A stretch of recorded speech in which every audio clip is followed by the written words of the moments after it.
away.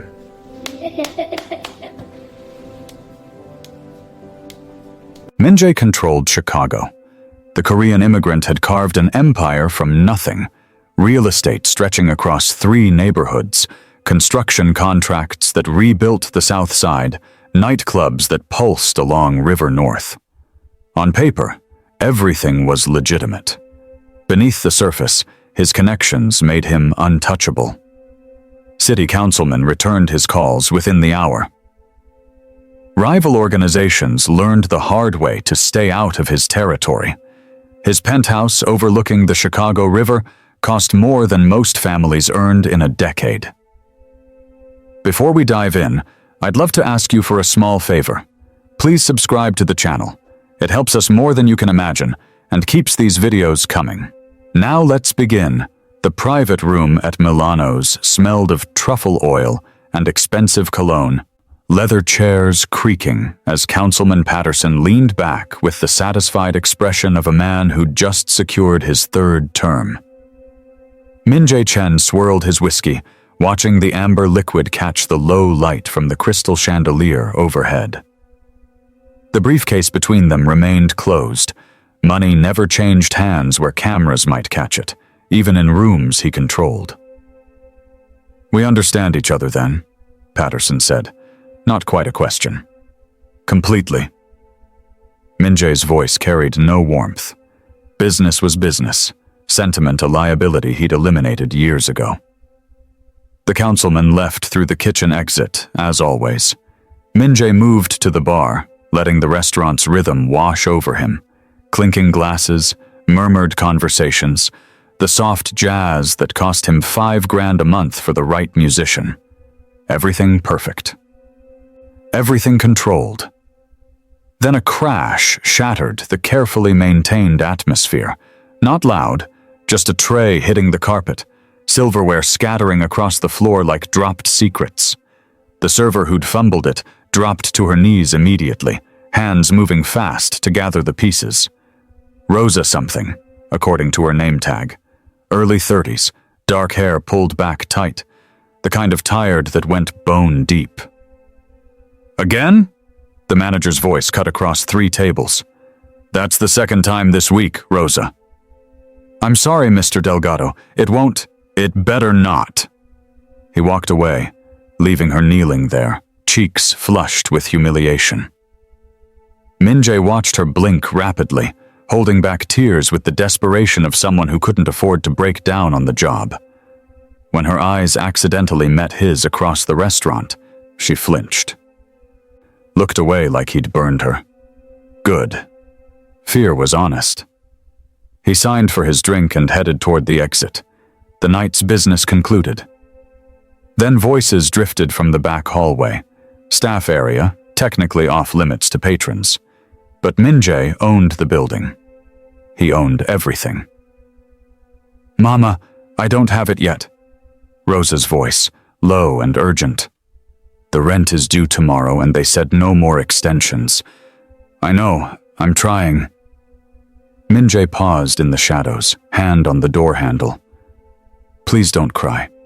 I'll figure something out. I always do." The lie was transparent, even through a phone line. Something about her desperation felt different from the calculated fear he trafficked in daily. Raw. Real. The kind of genuine terror that came from falling through society's cracks, despite doing everything right.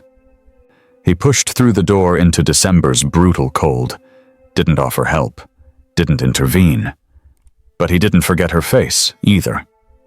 Min-jae pushed through Milano's heavy front door at exactly 12:15 p.m., his mind already on the acquisition terms he'd be discussing over lunch. The restaurant hummed with pre-Christmas energy.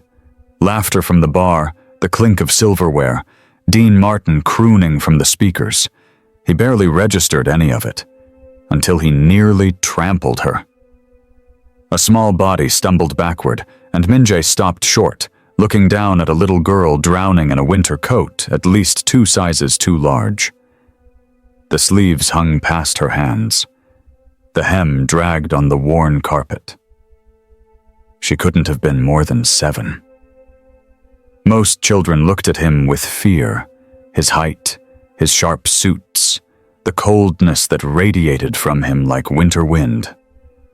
But this girl just tilted her head back, studying him with open curiosity. "You're really tall," she announced. "Are you a basketball player?"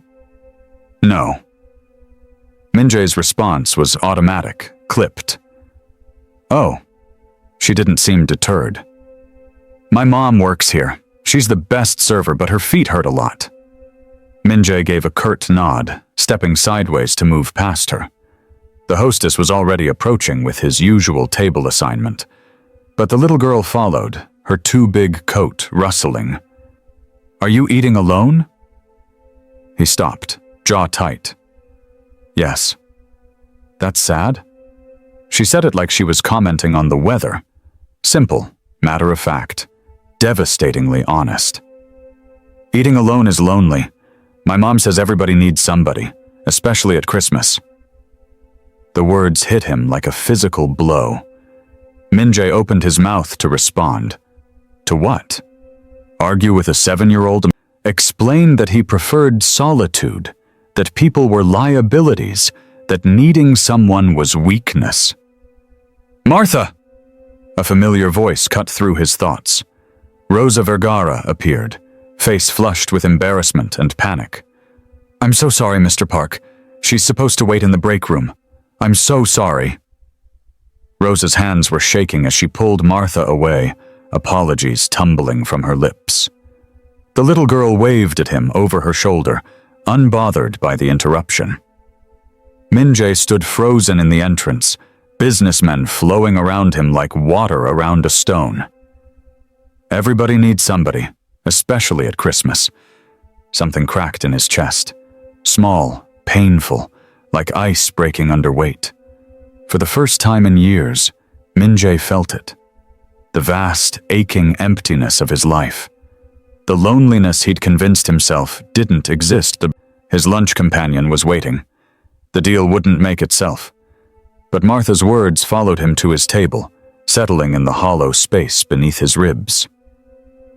Min-jae sat in his Aston Martin, engine idling in the December cold, watching through Milano's frost-edged windows as Rosa collected her things. His meeting with Castellanos had ended 20 minutes ago, but instead of driving away, he'd made a single phone call. One call to the right person. One question. "Tell me everything about Rosa Vergara." The information arrived faster than expected. Single mother. 2 jobs, Milano's and overnight stocking at a grocery warehouse. 3 months behind on rent. Eviction notice filed for December 26th. Her daughter Martha, 7 years old, attended Washington Elementary, where teachers noted she was exceptionally bright, but often tired. No extended family in the city. No father in the picture. No safety net, no backup plan, no margin for error. Just a woman fighting to keep her daughter housed and fed through sheer force of will.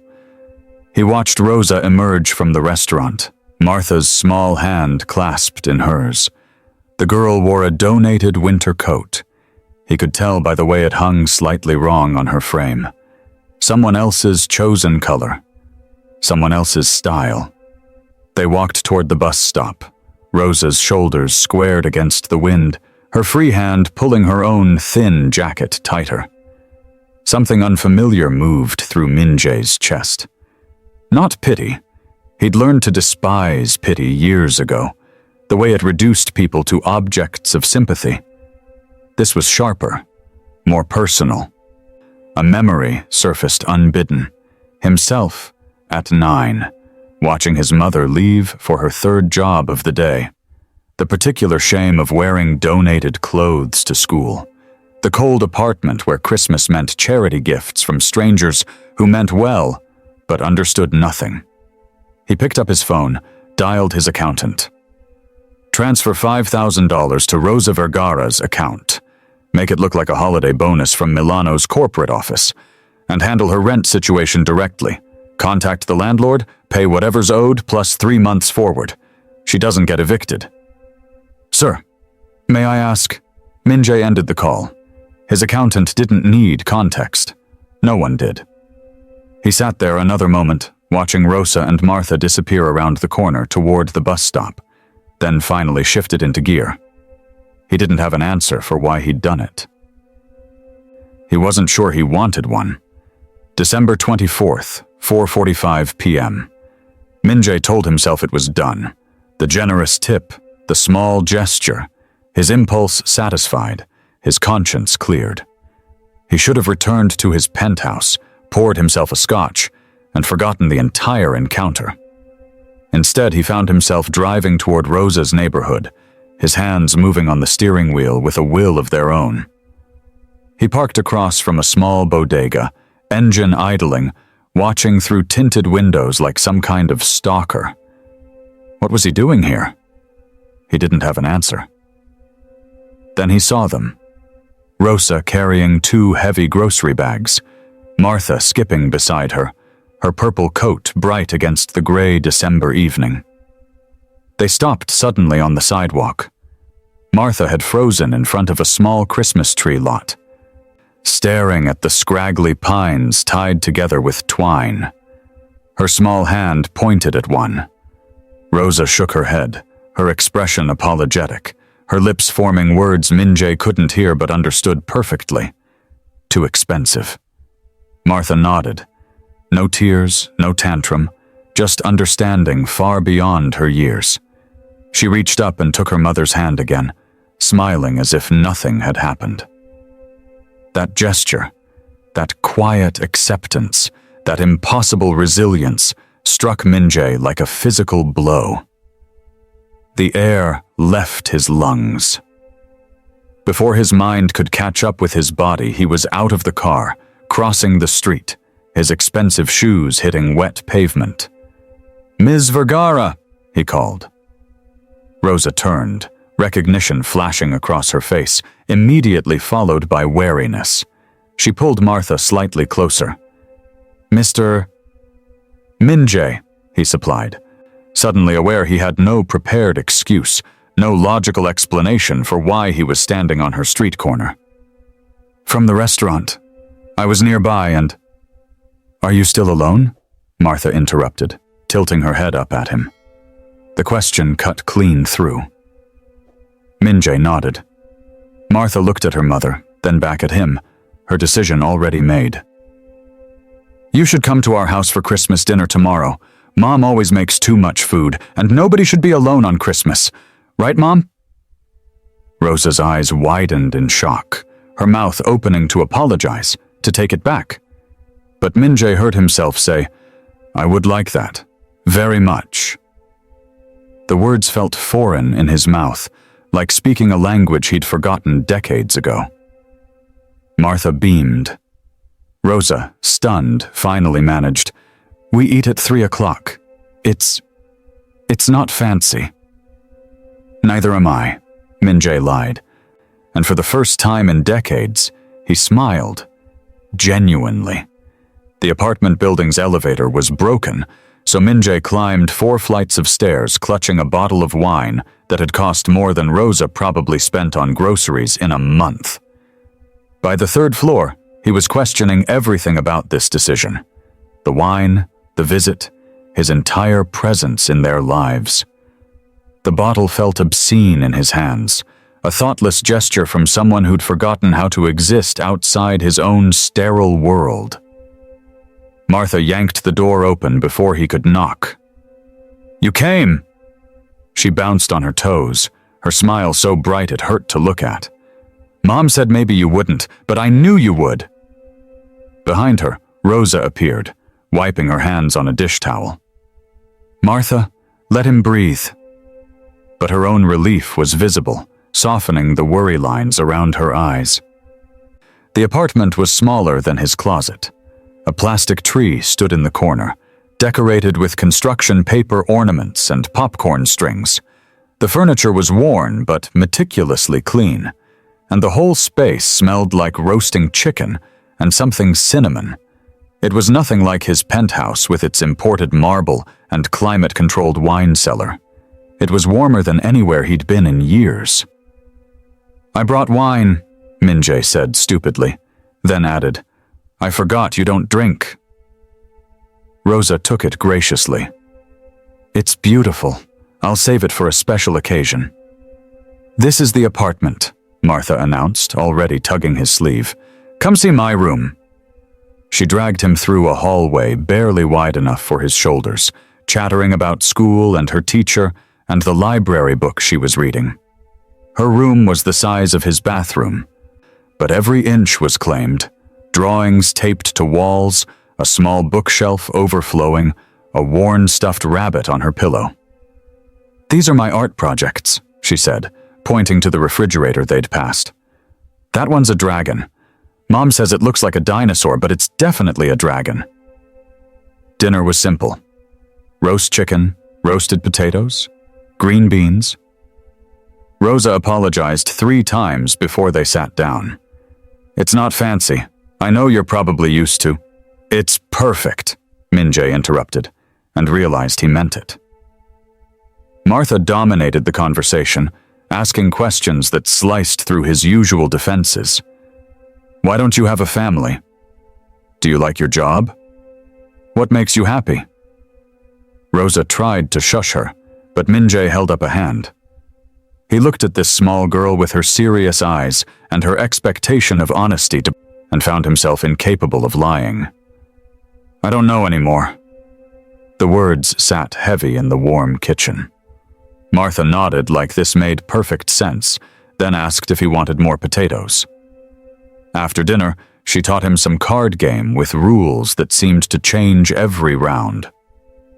Rosa watched from the kitchen, washing dishes but glancing over with something cautious in her expression, like she was seeing him as a person for the first time, not just her boss or the man who'd sent her daughter gifts. At 7, Minjae stood to leave. Martha launched herself at him, wrapping small arms around his waist in a hug that knocked the air from his lungs. You're part of our Christmas now, she said into his coat. You have to come back for New Year's. Over her head, Minjae met Rosa's eyes. She offered a hesitant smile. If you'd like, I would, he said, his voice rough. The drive home felt longer than usual. His penthouse, when he walked through the door, was exactly as he'd left it. Perfect, pristine, and unbearably empty. The night had settled into comfortable warmth when Minjae's phone shattered the peace. Jay's voice cut through before he could even say hello. Vincent's crew is moving. They're targeting the girl. The world stopped. Ice flooded Minjae's veins as his eyes snapped to Martha, cross-legged on the floor, arranging playing cards into elaborate patterns, humming softly to herself. She looked up and smiled at him, completely unaware that death was coming for her. We need to leave, Minjae said, standing so abruptly his chair scraped loudly. Right now. Rosa looked up from the dishes, sensing the shift in his tone. What's wrong? He opened his mouth to explain, but footsteps in the hallway froze the words in his throat. Heavy. Purposeful. 3 sets. Bedroom, now! His voice left no room for argument. He pushed them both toward the door, his body already moving on instinct, adrenaline sharpening everything to crystal clarity. Stay quiet. Don't come out. Rosa grabbed Martha's hand, pulling her toward safety, but Martha twisted around, confused. Minjae? Go, he said firmly, and shut the bedroom door just as the apartment door crashed open. 3 men filled the doorway, Vincent's crew, faces hard with intent. The first one didn't even get his gun raised before Minjae's fist drove into his throat. The second lunged forward, blade flashing, but Minjae caught his wrist, twisted violently, and drove his elbow into the man's temple. Bone met bone with a sickening crack. The third managed to swing a crowbar, but Minjae ducked under it, swept the man's legs, and slammed him face first into the floor. 2 minutes. Maybe less. 3 bodies sprawled across Rosa's living room floor, groaning or unconscious. Min-jae stood breathing hard, blood pounding in his ears when he saw it. The bedroom door slightly ajar, and Martha's wide eyes staring through the crack. She'd seen everything. The violence, the precision, the terrifying efficiency of what he really was. Rosa emerged slowly, pulling Martha close, her hand trembling against her daughter's shoulder. Her voice shook when she spoke. "Who are you? What are you?" Min-jae met her gaze. No more hiding. "I run a criminal organization. I have enemies, and now because of me, you're targets." The fear in Rosa's eyes was palpable, raw and real. But she didn't scream, didn't order him out. Instead, she asked the question he hadn't expected. "Can you protect us?" "Yes," he said without hesitation. "But the safest thing is for me to leave and never come back." Martha suddenly stepped forward, her small voice cutting through everything. "No, you promised. You said you'd come back." Those eyes, wide, trusting, despite everything she'd just witnessed, broke something fundamental inside him. "I did promise," he admitted quietly. Rosa's jaw tightened with decision. "Then stay. But you fix this. Whatever danger you brought, you end it." Min-jae nodded once. "I will." January 12th arrived with deceptive calm. Min-jae had spent the past week systematically dismantling Vincent's empire, striking at supply lines and freezing financial accounts with surgical precision. Each move pushed Vincent closer to desperation, and desperate men made fatal mistakes. The afternoon school run had become Min-jae's ritual, a small slice of normalcy he'd claimed as his own. Martha chattered about her science project as they merged onto the highway, her voice the only brightness in his dark world. Then 2 black sedans appeared, one cutting in front, another boxing them from behind. Min-jae's training kicked in before conscious thought. "Get down!" He shoved Martha to the floor as the first bullets shattered the rear window. The world compressed into fragments. Glass exploding inward, Martha's scream, the metallic taste of adrenaline. He returned fire through the driver's window while wrenching the wheel, the vehicle fishtailing violently. 170 seconds. That's how long the gunfight lasted. For Martha, curled beneath the seat with her hands over her ears, each second stretched into infinity. The smell of gunpowder, the thunder of weapons, the wet sound of bullets hitting flesh in the adjacent car. When silence finally fell, Min-jae twisted around. Martha stared back at him from the floor, her face bone white, tears carving tracks through the dust on her cheeks. No blood, no wounds. But her eyes held something worse, a shattered innocence he could never repair. At the apartment, Rosa gathered her trembling daughter while Min-jae stood by the window, watching the street below for threats that might never come. Guilt ate through him like acid. "I should never have stayed," he said, his voice hollow. "She'll be safer if I disappear." Rosa started to answer, but Martha's small voice cut through. "Are you giving up on us?" Min-jae froze. "You said tigers protect their families." Martha's words came out shaky but defiant. "You said I was brave, but now you're running away?" The accusation hit harder than any bullet. He'd faced down killers without flinching, but an 8-year-old's disappointment brought him to his knees. Rosa stepped forward, her hand finding Martha's shoulder. "She's right. You don't get to decide you're too dangerous and walk away. You already chose us when you came for Christmas. Now you finish what you started. You make us safe, and you become the man Martha believes you are. For the first time since childhood, tears burned Min-jae's eyes. He dropped to one knee before them, a warrior's oath made sacred. I will. I promise. The cleanup took a month of surgical precision. Min-jae didn't storm Vincent Park's operations with guns blazing. He dismantled them with evidence, coordination, and the kind of strategic patience that had made him untouchable for years. Anonymous tips reached the right detectives. Financial records surfaced at opportune moments. By mid-January, Vincent Park sat in federal custody facing charges that would keep him locked away for decades, and Min-jae's hands remained technically clean. He spent those same weeks restructuring his empire, delegating the darker enterprises to trusted lieutenants, while focusing on legitimate businesses that could sustain them without blood. It wasn't redemption, he knew better than to claim that, but it was transformation, deliberate and irreversible. On January 20th, he found Martha in her room, quieter than she'd been since before the ambushing. He sat beside her without speaking, and finally said what he should have said weeks ago. I'm sorry I brought danger to you. I'm sorry you saw that violence. You deserved better.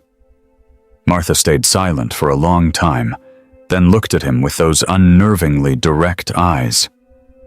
Mom says everybody makes mistakes, but what matters is if you fix them. She paused. Are you fixing it? Every day, Min-jae promised. I'm trying to be the person you thought I was. Martha studied his face, measuring sincerity the way only children can, then wrapped her arms around him. Okay, Mr. Tiger, I forgive you. February 14th arrived with unexpected nervousness. Min-jae took Rosa to dinner, just them, and finally said what he'd been circling for months. I love you, both of you. You gave me a reason to be better. Rosa's expression softened, but her voice remained firm. I love you too, but you need to understand, you don't get to protect us by hiding who you are. We're in this together, or not at all. Together, Min-jae agreed, and meant it. They talked about marriage, about moving to a neighborhood where Martha could play outside without guards, about futures he'd never imagined possible. December 24th of the following year found them around a real Christmas tree in their new home. Martha bounced in her pajamas, grinning. This is our second Christmas together, Mr. Tiger. As Rosa leaned against his shoulder and Martha sorted presents with theatrical excitement, Min-jae marveled at the impossible distance he'd traveled, from untouchable isolation to this warm, chaotic belonging, all because one little girl had seen past his armor and said the words that changed everything. Nobody should be alone on Christmas. If you enjoyed this story of redemption and unexpected family, please like and subscribe for more heartwarming tales that prove love can reach even the most guarded hearts.